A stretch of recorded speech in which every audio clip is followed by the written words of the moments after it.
From WBUR Boston and NPR, I'm Tom Ashbrook, and this is On Point.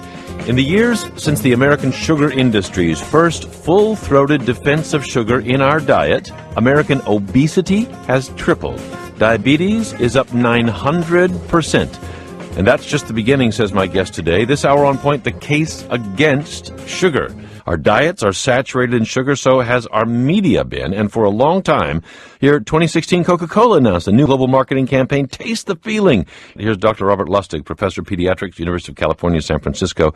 Some pretty harsh criticism of sugar in the documentary Fed Up. Sugar is poison. It is a chronic, not acute, chronic, dose-dependent, depends on how much you eat, because there is a safe threshold, liver toxin. It is poison. My guest today, Gary Taubes, science writer, author of the new book, The Case Against Sugar. Gary Taubes, welcome to On Point. Is the doctor right? Is sugar poison? Rob Lustig is a tad hyperbolic, although basically I agree with him. Yeah. I think sugar's a long-term toxin that does its damage over years and decades. But take us right to your list of horribles about sugar right off the bat. For a century, the worst that was ever said about sugar is that it's empty calories. As sugar has saturated our diets and obesity and diabetes rates have exploded, we end up with this concept that the reason we have diabetes is because of obesity, and the reason people get obese is we eat too much, and so you eat too much sugar, that's going to cause obesity. You eat too much of anything, it's going to cause obesity. That's the worst that we could say. You practice moderation, all's good. That's what the sugar industry has relied on. The last chapter of my book spends a lot of time addressing this concept of moderation. The other argument is that sugar is the prime suspect for a condition called insulin resistance. And this is Rob Lustig's argument as well. Insulin resistance is at the heart of a condition called metabolic syndrome. For all intents and purposes, the reason why most people get heart disease in this country. CDC says 75 million Americans have metabolic syndrome. That includes the obese Americans. It includes Americans with diabetes. If sugar causes insulin resistance, it causes obesity and diabetes, and we could use the same meaning of the term causality as we use when we say cigarettes cause lung cancer. Nobody says smoking too much causes lung cancer. Nobody says drinking too much alcohol causes fatty liver disease. We just say smoking causes lung cancer. Alcohol causes fatty liver disease. I'm arguing in this book that sugar is the most likely cause of diabetes, which today afflicts 30 million Americans. You're writing lately that it also elevates the risk of virtually every major chronic disease, from heart disease to cancer and Alzheimer's. So obesity and diabetes are both associated with an increased risk of cancer and Alzheimer's. Both cancer and Alzheimer's have insulin-related mechanisms. Remember, I had mentioned that the initial step in this speculative cause and effect is that sugar causes insulin resistance. So if it does, and it causes obesity and diabetes, then you can make the argument that it at least increases the risk of cancer and dementia, and arguably is a primary dietary cause. 90% of smokers don't ever get lung cancer. A significant portion of the population can clearly tolerate the sugar in their diets, even assuming I'm right about the arguments. But on the other hand, we know that cigarettes cause lung cancer, and that's the primary reason why we advocate against smoking them. They also increase risk of heart disease, emphysema. For those people who really care about being healthy, it's a very good idea to think about cutting back or quitting sugar consumption. We should clarify on diabetes. Of course, you're talking about type 2 diabetes, not type 1 that people are born with. People aren't born with type 1, but the type 2 represents 95% of the cases. One of the arguments I make in the book is that there's an epidemic of type 2 diabetes. You can trace that back to the 19th century, coincidence with the first major increases in sugar consumption. Type 1 diabetes has also increased. It's still a much rarer condition, but you look at per capita prevalence, it's increased steadily since the 19th century, and it's not out of the question that it's related. Take us back to that history of sugar consumption.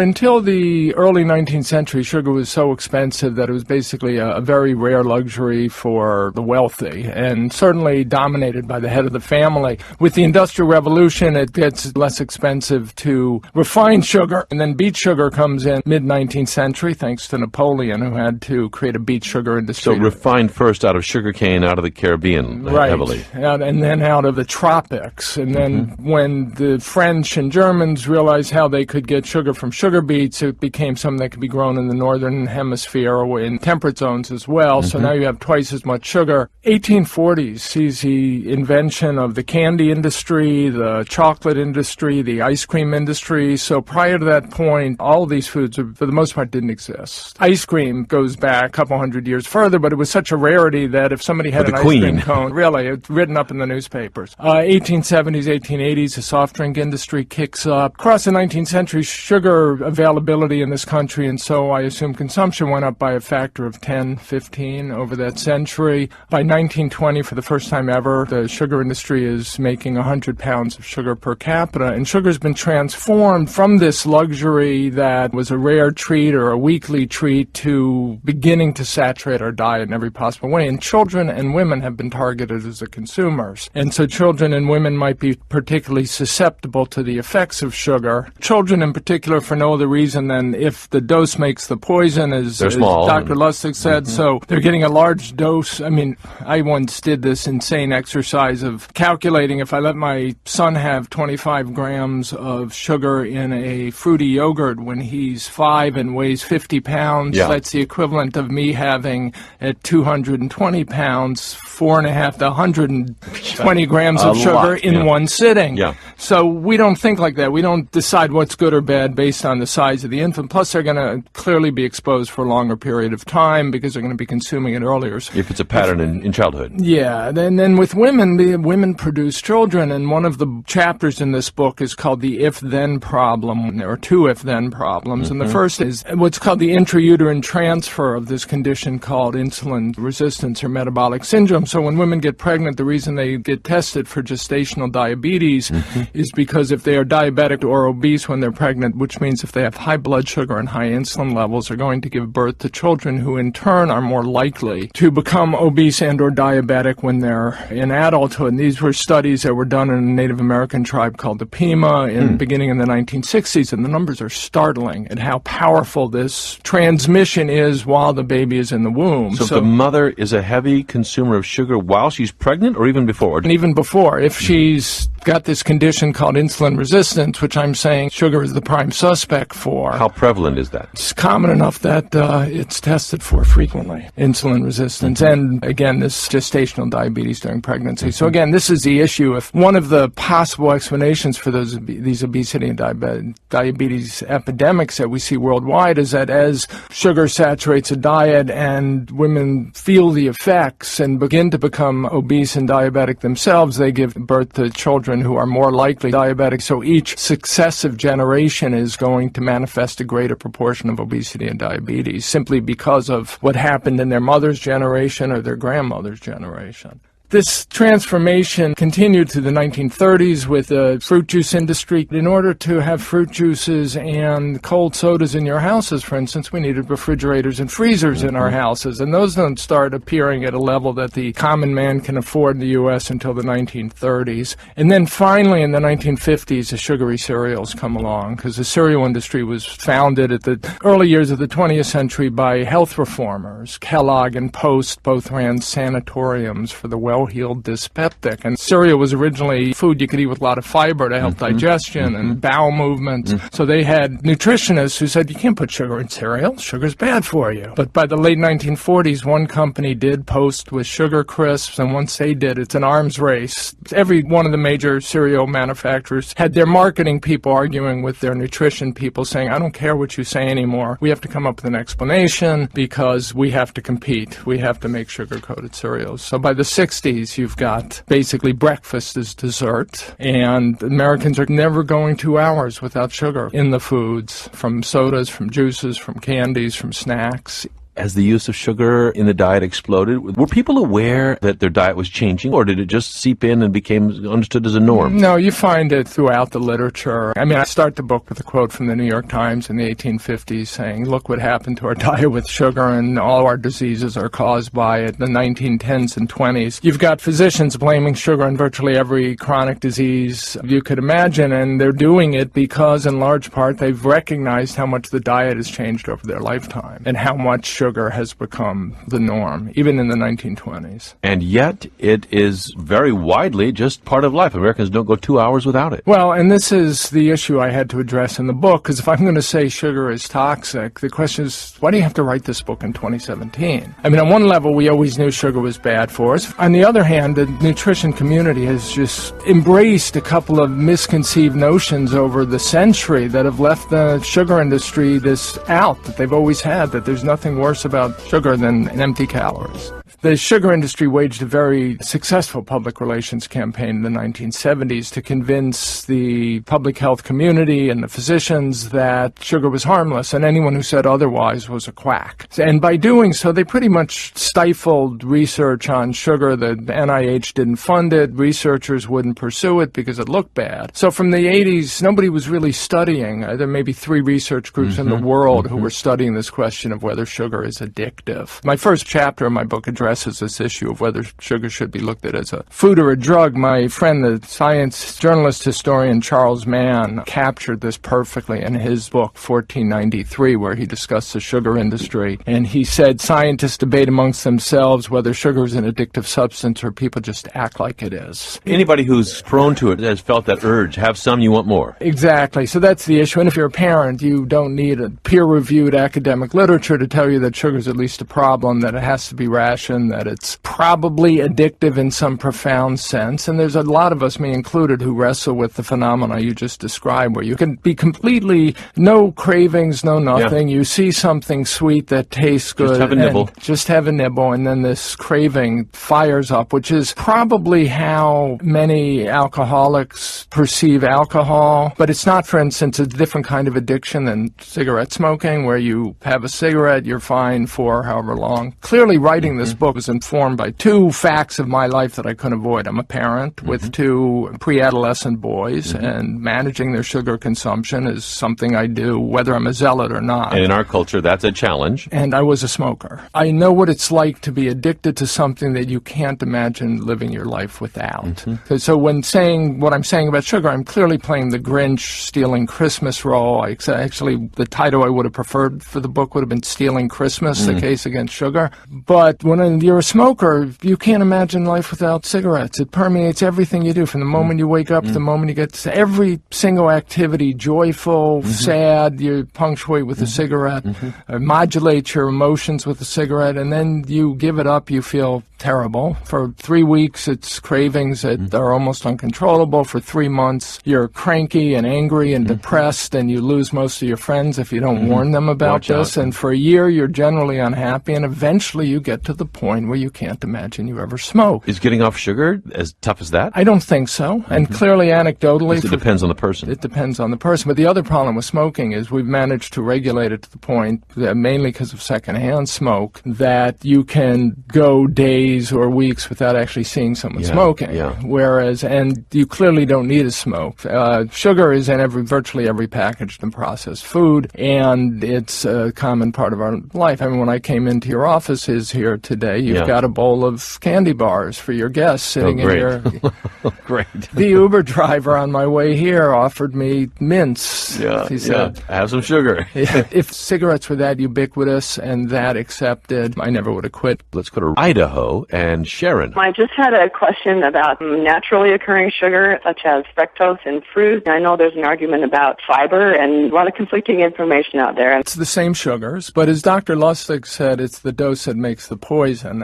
So if you're consuming an apple, for instance, you'll get about 7% of the calories are from sucrose or fructose, as opposed to Coca-Cola, where 100% of the calories are from sucrose. Half of those are fructose. So in a fruit, you're going to get a much smaller dose. To get the same dose, if you're not turning it into a fruit juice or a smoothie, it might take you an hour to consume enough apples to get the equivalent sugar of a can of Coke or a can of apple juice. On the other hand, One of the things we do in this country is we give public health advice for the entire nation as though obese people and people with diabetes are going to thrive on the same diets that lean marathon runners will thrive on. And to me, that's almost inconceivable. You could think of it, if you have diabetes and you eat an apple, you have to take an insulin shot to prepare for that apple, which tells you that maybe the healthy thing to do, certainly if you're diabetes, is not to eat the apple. So you can make this argument that for some proportion of the population, they should be avoiding the sugar and carbohydrates and fruits, regardless of the vitamins and minerals and fiber with which they're packed. And that portion would be what portion? Who are we talking about? What's the profile of who should avoid it? Well, again, the estimate today is that from the CDC, in 30 million Americans, if you gain weight easily, you don't need a doctor or physician to tell you that you're a person who tends to accumulate fat and your brother or your sister isn't. Chandler in Omaha, Nebraska. My question is the author really against all sugar, or just maybe too much of it? How do you define too much? A quote from Mark Twain agreed with what you were taught. It said, too much of anything is bad, too much good whiskey is just getting started. Too much is a tautology. If something's too much, it is by definition bad. The problem is you can't set a number at which this is safe and this isn't, and then you have to even define what is safe. So what if, because of your sugar consumption today, and it's relatively modest, 30 years from now you end up with heart disease or diabetes that you would not have had if you hadn't eaten that sugar? Then by definition, what we learn 30 years from now is what you were eating today was too much. When we talk about cigarettes, the same logic applies, but we never say too much cigarettes cause lung cancer. We say cigarettes cause it. Dallas, Texas. Karen, you're on the air. I was going to ask you bottom line, safe amount in grams of sugar. Again, can't answer that. My last chapter in my book is called How Little is Too Much, and the first sentence is, it's impossible to say. Had we never gotten to the point where we have an obesity and diabetes epidemic, there's evidence out there suggesting that if populations keep their sugar consumption at about what ours was in the 1850s or 1860s, which was about 40 pounds per capita per year, which is probably around 40 grams per day, that we all would have been healthy. But and what is it now? Very complicated question, surprisingly, but it's at least twice that. It's been up to as high as 3 times that. And so 80 or 100 plus pounds per capita again, per year. It's kind of mind-boggling to think about. Enormous amounts of sugar compared to what it used to be. So that's the issue. Once we've become obese and diabetic, we're a population in which this epidemic is rampant. We're passing it on to our children without even knowing it. And for a population like that, I wouldn't try to ration it. If I were a doctor, I would be saying, look, sugar is the reason why you became obese and diabetic. Avoid it. But there's Karen in Dallas. Maybe she's thinking, I enjoy it. It's all around me. What can I responsibly consume? Are you giving a zero answer? No, I'm saying she has to decide that for herself. But think about alcohol, for instance. We don't regulate alcohol. We don't actually say that no alcohol is the healthiest. There are actually a large portion of the public health community who thinks that drinking wine in moderation will make you healthier. But nobody says that about sugar. Except the sugar industry.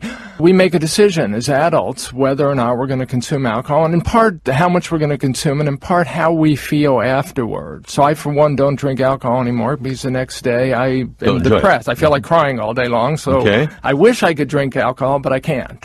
And it's more so that reason than any others. What I'm arguing at the end of the book is if you experiment with giving up sugar, and if you do it for long enough that you get over those initial cravings, you might find that you feel so healthy and that you don't miss it, and it's not worth going back to. And you might not. I gave up coffee for a year, just a couple years ago, all caffeine. And at the end of the year, I said, I'm going back to coffee. I miss it. Life wasn't worth living. It's the kind of decision we have to make. There isn't a number that can be given for anyone. Is it as important to make that decision around sugar as we've come to see it around tobacco? Yeah, obviously I believe it is, but this is very much a minority position. And that goes back to what you described before as a couple of misconceived notions that the scientific community sticks with pretty strong. Yeah, the two dominant pillars of modern nutrition theory. One is this idea that we get fat merely because we take in excess calories. It's based on the state of nutrition science from the 1870s to the 1920s. It's almost incomprehensibly naive, in large part because it avoids all medical and biological advances from 1920 onward, which include the whole field of endocrinology, which is the study of hormones. Because of this idea that obesity is just an energy balance disorder, it's taking in more calories. The only way foods can make you fat is if they have excess calories, getting into tautology land here, and therefore a calorie is a calorie. My guest is Gary Taubes. He's gone very deep on sugar, the history, the science, how it may affect us in all kinds of ways. Obesity, type 2 diabetes, he says, yes, but also he's looking at elevated risk for heart disease, cancer, Alzheimer's. What's the best maximum? Hard to say, but the FDA did come out last year with some new dietary guidelines recommending limits on sugar. Here was CNN's Sanjay Gupta. Government is finally putting a limit on sugar, saying it should make up no more than 10% of your daily calories. So if you're on a 2,000 calorie a day diet, that's about 50 grams of sugar. Drink more than one regular can of soda, and you've already maxed out. Boom, you're there. People trying to get Americans to pull back a little bit. This was the Alaska Department of Health last year with a public service announcement about how sugar consumption adds up through the day, especially with sugar-filled drinks. It's just one soda with dinner. What's the harm? It starts with 11 teaspoons of added sugar in his breakfast drink, 8 teaspoons at lunch, another 9 on the field, and 10 teaspoons for dinner. All these sugary drinks add up to weight gain, diabetes, and tooth decay. For the best help, serve your family water or low-fat milk. Water, low-fat milk. Gary Taubes is author of The Case Against Sugar. On Twitter, cover says, but why does it taste so good?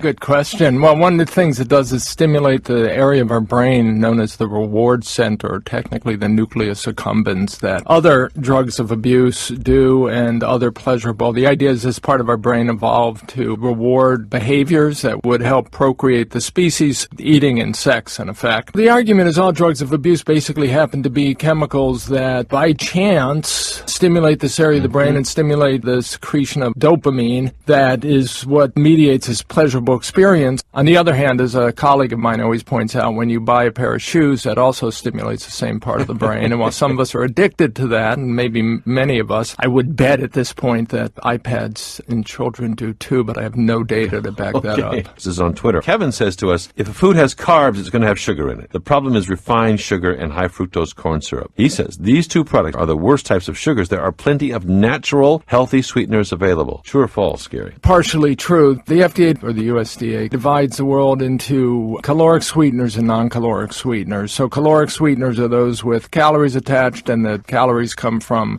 some combination of glucose and fructose, and that's what we're talking about here. The non-caloric sweeteners are everything from cyclamates, which the FDA banned in 1970-71, to the latest 4 or 5 different startups or industrial concerns, maybe even a dozen, that are trying to come up with new artificial sweeteners. We really don't know about the artificial sweeteners. But this is natural sweeteners, Kevin's asserting. Okay, natural sweeteners. Again, dose makes the poison. For instance, honey is also glucose and fructose. It's similar chemical components. We've never really consumed more than 1.5 pounds per capita for going back 100 years, probably because, A, it's got distinctive flavors attached. So you wear out on that flavor. Yeah, the last time I talked about this, somebody said, I said, you you can't put it in coffee, and somebody said, no, I do. Yeah, okay. It clearly doesn't work in cold drinks because of its viscosity, but I believe if you could consume 50 pounds per capita of honey a year, it would do the same damage, or almost the same damage, that the sucrose and high fructose corn syrup does. Let's go to Guthrie, Oklahoma. Patrick is calling. I just wondered if you guys could talk about, like, the addictive qualities of sugar. I recently lost, like, 80 pounds just by cutting out refined sugars, and I know that when I get back onto eating some sugar, it just becomes a real habit, and I have to, like, really get myself back into a mindset and fight it to quit. Yeah, and again, there's no really good research. There's some animal research from France that's fascinating, where this French researcher addicted his rats to daily boluses of cocaine or heroin, and then he offers them sugar water, and they have to make the decision that if they go for the sugar water, they never see the cocaine or the heroin again. Oh, my gosh. And they switch over to the sugar in like 2 days. Wow. So from those, we know that at least these French laboratory rats find sugar far more addictive than cocaine, but we don't know how that translates to humans. Clearly, a lot of people have the same response you do. My wife is capable of ordering a dessert after dinner, having 2 bites, and pushing it aside, never thinking it again. Yeah. And as soon as she does this, I'm sitting at the restaurant next to her. I'm having this long and deep intellectual conflict about I should not, I must not. Exactly, I will. That's it. Right, boom, done. You know? John in Cleveland, Ohio. About 2 years ago, cut out all processed sugar. Sodas, drink, fruit juices, everything. The biggest thing that I had noticed was just a big transformation in myself as far as the way I felt.